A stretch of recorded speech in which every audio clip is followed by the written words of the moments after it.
ഇന്ത്യയിൽ ചരിത്രത്തിലാദ്യമായി ജനനനിരക്കിൽ വൻ ഇടിവ്.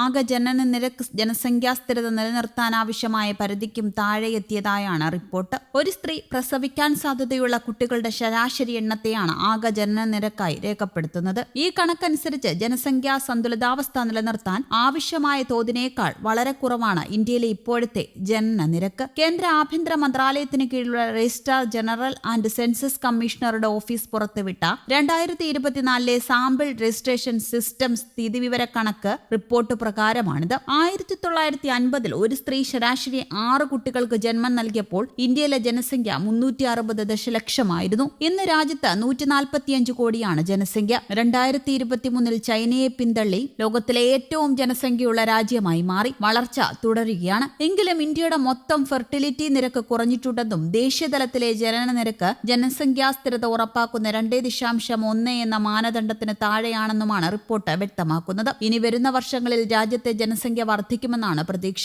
ജനന നിരക്ക് വീണ്ടും 2.1 ഉയർന്നില്ലെങ്കിൽ ഭാവിയിൽ ജനസംഖ്യയിൽ കുറവുണ്ടാകാനുള്ള സാധ്യത ഏറെയാണ്. രാജ്യത്തെ ഏറ്റവും ഉയർന്ന ജനന നിരക്ക് രേഖപ്പെടുത്തിയത് ബീഹാറിലാണ്, 2.9. ഉത്തർപ്രദേശ് 2.6, മധ്യപ്രദേശ് 2.4, രാജസ്ഥാൻ 2.3 എന്നിവയാണ് കണക്കനുസരിച്ച് തൊട്ടു പിന്നാലെയുള്ള സംസ്ഥാനങ്ങൾ. അതേസമയം രാജ്യത്തെ ഏറ്റവും കുറഞ്ഞ ജനന നിരക്ക് രേഖപ്പെടുത്തിയത് ഡൽഹിയിലാണ്, 1.2. തമിഴ്നാട്, കേരളം, പശ്ചിമ ബംഗാൾ എന്നീ സംസ്ഥാനങ്ങളിൽ 1.3 ജനന നിരക്ക്. ആന്ധ്രാപ്രദേശ്, ജമ്മുകാശ്മീർ, മഹാരാഷ്ട്ര, പഞ്ചാബ് എന്നിവിടങ്ങളിൽ 1.4, ഹിമാചൽ പ്രദേശ്, കർണാടക, തെലങ്കാന എന്നീ സംസ്ഥാനങ്ങളിൽ 1.5 രേഖപ്പെടുത്തിയ ജനന നിരക്ക്.